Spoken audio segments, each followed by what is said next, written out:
Hello and welcome. You are watching Gravitas Plus. I am Molly Gambhir.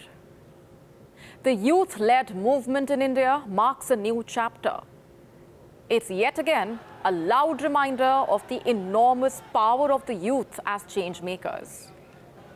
When the youth take to the streets, they are not just fighting for change, they are in a way shaping the future of the country bit by bit. Dharmendra Pradhan, whose resignation as Education Minister was the core demand of the protesters, announced his decision to resign in a lengthy post, also stressing that the youth power of India is the real strength of the country.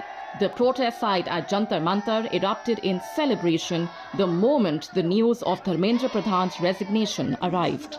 Sonam Wangchuk also put out this post, calling it a victory of democracy, adding, "From accountability now to reforms."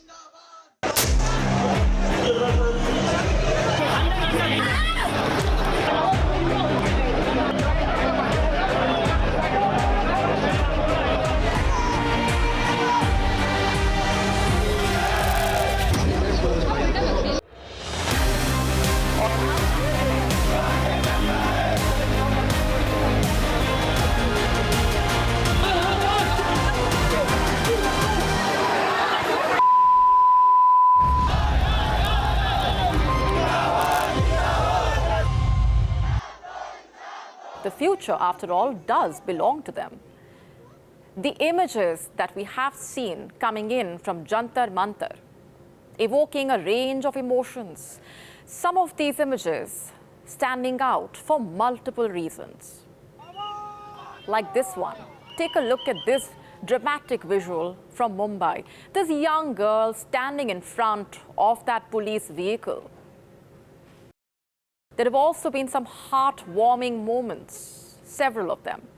For example, people from across the country reportedly sending meals to the protesters. In fact, earlier, hearing a bunch of public interest litigations regarding the protests, the Delhi High Court ordered the Delhi police to preserve the relevant CCTV footage and videos. It also issued notice to the police and the centre and asked them to file their counter affidavits within a period of 4 weeks. The matter will be heard next on the 11th of September. This is regarding the allegations of police brutality. And the Prime Minister earlier also stressed that nothing is more important than the welfare and the future of the youth. He announced the decision to set up fast-track courts to ensure swift and stringent punishment for those involved in paper leaks. Remember, students allegedly ended their lives because of the cancellation of the NEET UG exam conducted earlier in May because of that alleged large-scale paper leak. Sonam Wangchuk ended his 26-day hunger strike in presence of the Union Ministers JP Nadda and Jitendra Singh. This came after the government reportedly agreed to consider suitable compensation for the suicide victims of the alleged NEET paper leak. It also gave an assurance reportedly on discussing the issue in the parliament and not registering cases against peaceful protesters. Now, it's important to understand that the NEET issue has not been the only trigger for these people who came out on the streets. Larger concerns about the country's education system looming large in the minds of the youth. In fact, India has witnessed multiple protests that saw student mobilization and the youth participating in demonstrations, taking to the streets, fighting for change multiple times. There have been so many of such protests. And while one may not be comparable with the other, let's just take you through some of them and the stories behind them. While it's difficult, very difficult to choose, here are some of the many such protests. Let's take you back to the JP movement, also called the Bihar movement. It was started by students in the state in 1974. It was led by Jai Prakash Narayan. What was the demand?